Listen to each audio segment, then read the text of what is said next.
Hi, my name's Samantha. Today I'm going to talk about one of my favorite patterns. I liked it so much I made it twice. If you are a beginner sewer like me, then I think this is the pattern for you. You don't need to do any full bust adjustment. All the patterns are there. You've got a choice of 3 front patterns and they come in sizes C, DD and D or triple D, as well as the standard size A or B. On this pattern, I think I'd like to draw your attention to the fact that you don't need a full bust adjustment. So you've got number 1, which is this one here, and this is for cup A or B or C, D.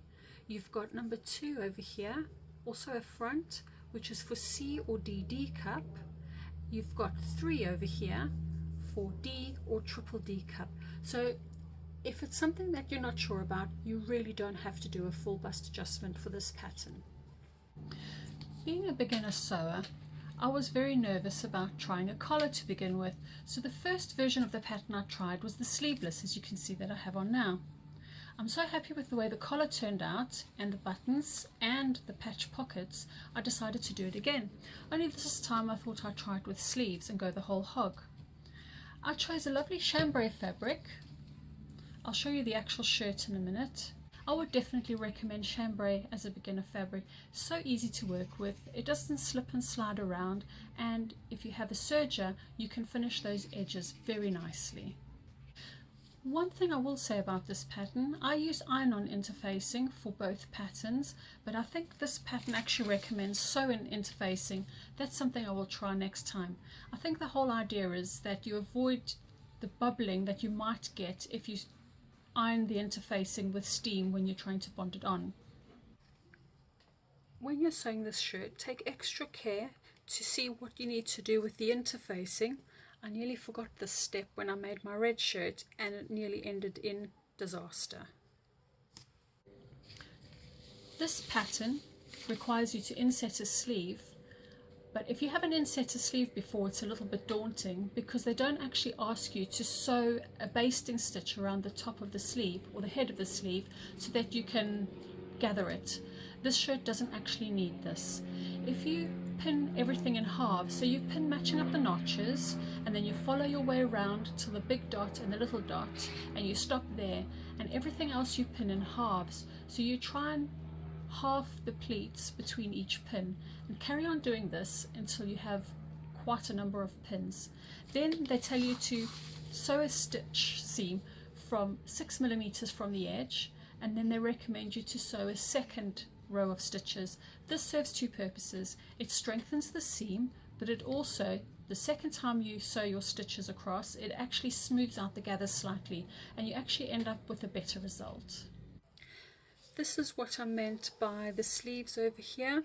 They ask for you to sew a 6mm stitch, as in 6mm away from the edge, and then they ask you to stitch again 6mm away from that. That gives you your full 1.5 centimeters.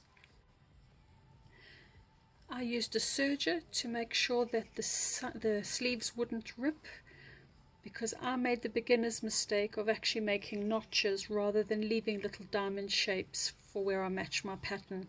So I've noticed it actually gives you a weak point where you make notches in the fabric, so I've actually sewn with a serger to try and prevent that section from ripping if I can. The first time I sewed this shirt, I didn't actually take close care to trim all the edges when they tell you to trim the seam lines, and I will say on my second shirt where I did do it, it definitely does make a difference. It means that the edges of the collars and the edges of the plackets are not actually as thick. I actually also used a thinner grade interfacing on the newer shirt, and I've landed up with a lighter weight shirt that I can possibly wear in cooler weather. In Wickham here, we live near an airport, so I have to take extra care to pause the video when a plane is flying overhead. Never mind. What I will say is the pattern tells you to use a basting stitch or a slip stitch to actually sew the cuffs, this portion here on the inside.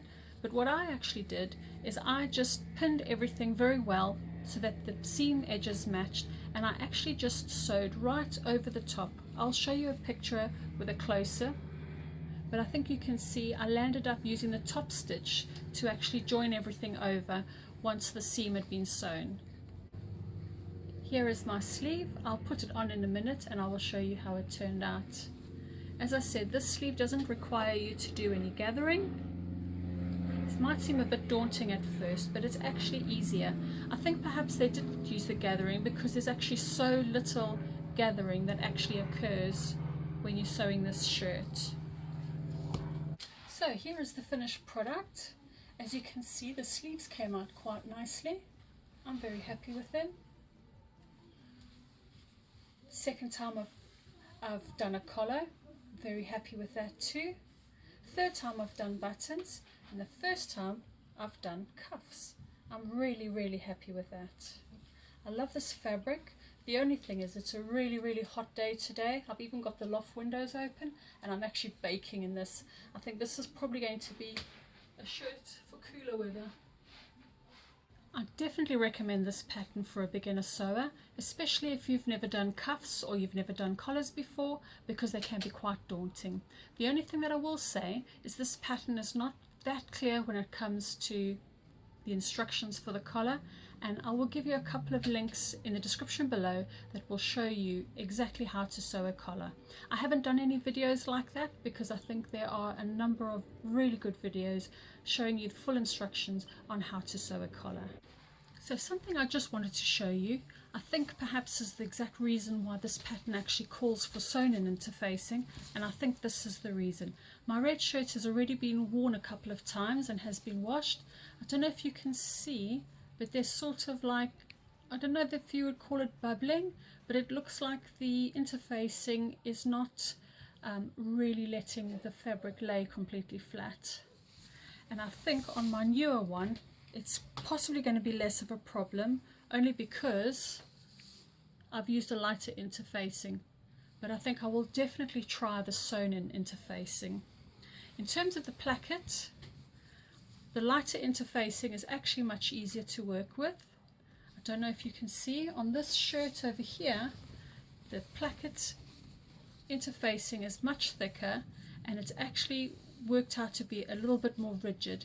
It's actually a little bit difficult sometimes to put the buttons on and off because of that, but I'm still very happy with this. On this one, as you can see, I used bias binding to complete the sleeves, the short sleeve version. I think I will definitely be making more of these, and perhaps I'll even be making, what do they call it, a shacket? It's like a shirt jacket.